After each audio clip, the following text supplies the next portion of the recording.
Hi there, I'm Aidan Forman and I'm the Associate Director of IT at the Alzheimer Society. So in terms of the challenges that I'm facing working in an environment that's a registered charity, the kind of challenges centre around mainly around budgets and kind of having the budget available to be able to do the task at hand, but also working with a lot of legacy technology.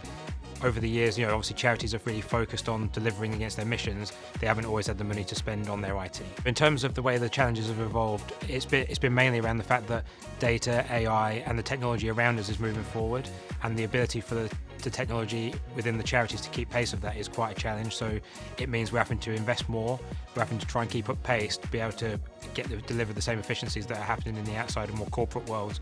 But the thing that we're seeing as a bit of a trend is that people are now getting to a point where they're investing as much money in the charity space, and we're seeing the kind of industry move forward in line with our corporate partners. For us personally, Microsoft is a key platform that we're investing in. Transparency play across all of those Microsoft technologies and in all the different work streams aligned to Microsoft's capabilities as well.